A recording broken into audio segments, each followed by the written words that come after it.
Hello. So today's lecture is going to focus on a paper by Derek Neal and William Johnson called The Role of Pre-Market Factors in Black-White Wage Inequality. So I want to start by just putting this paper in context of what we've already seen. So as we saw last time, there are two fairly strong facts about the black-white wage differentials, right? The first thing is that we see strong evidence that on average, black workers earn substantially less than white workers. And secondly, as we saw from the Bertrand and Mullin-Nathan paper, we have strong evidence that at least some employers discriminate against black workers. That is, when we send resumes to employers that have randomly assigned race of applicants, we see that black applicants have their resumes called back at lower rates than similar white applicants. However, what we're unable to conclude from this evidence is the role that discrimination plays in determining those wage differences. In other words, while we're pretty confident that discrimination exists and plays a role in the labor market, and we know that there's large overall differences in earnings between black workers and white workers, we can't determine from strategies like Bertrand and Mullin-Nathan's how much of those wage differences are a result of discrimination. And the reason for that is really straightforward, right? It basically comes down to, as we've seen throughout this class, there are large inequities between black and white children or white and Hispanic children, in access to high quality education, in neighborhood quality, in social capital, and all of these other things that we think determine worker productivity.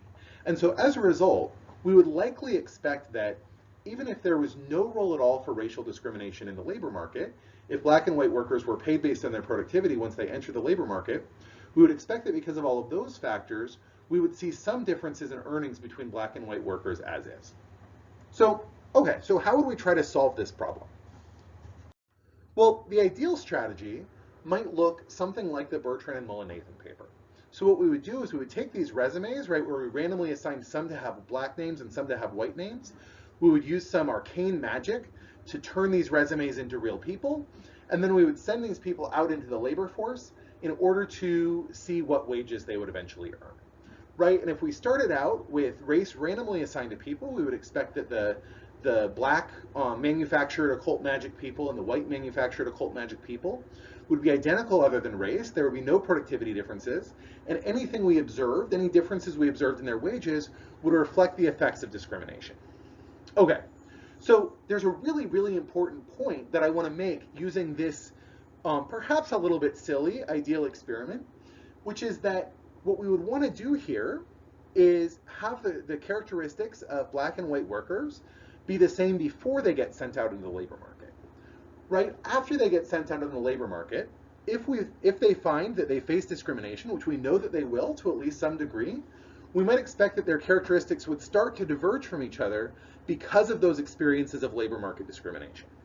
In other words, following the Coate and Lowry model, we might conclude that the black workers would have lower returns to increased human capital acquisition, right, to on-the-job training, et cetera, than white workers because of the expectation of discrimination. That would result in growing skill differences between black and white workers once they enter the labor market.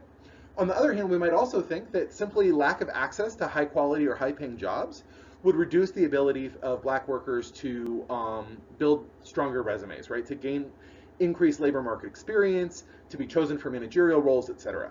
So even if we had this experiment, right, even if we sent out identical people into the labor market, they wouldn't stay identical as they progressed through the labor market. So as a result of this, right, when we're trying to use real data to get at what that ideal experiment would give us, we don't want to control for all of the differences between black and white workers after they've entered the labor market.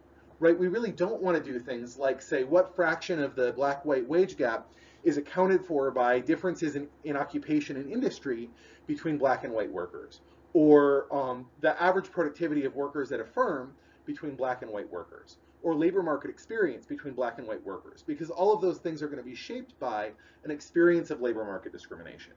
Instead, the closest we're likely to come to replicating our ideal experiment using real data would be to identify people right before they enter the labor market, some of whom are black and some of whom are white, who are otherwise identical. In other words, what we'd really want to do is control for all of the relevant characteristics that determine someone's labor market productivity before they ever enter the workforce, and then see how those account for or don't account for differences in earnings after they've had some time in the labor force.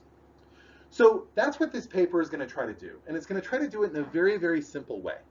Effectively, what Neal and Johnson are going to do is they're going to argue that they can use a single test score, the Armed Forces Qualifying Test Score, as an indication of teenagers' likely labor market productivity, essentially teenagers' cognitive skills that they'll bring to the labor force.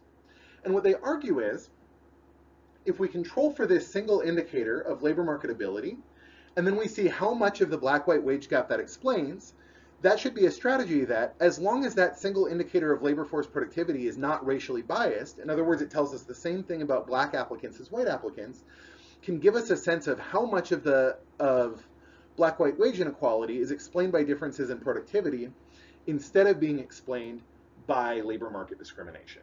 And to give you a little bit of the punchline before we get through the actual results, what they're going to find is that this single measure of labor force, this single measure of productivity or this single measure of skill explains something like 2/3 to 3/4 of the black-white wage differences and explains close to 100% of white-Hispanic wage differences. Okay, so the way that I'm going to structure the rest of this lecture, in the next video we're going to talk about the details of this strategy and the several really serious challenges that this strategy runs into. And then in the third video, we'll talk about the results of this paper and think about how to interpret these results.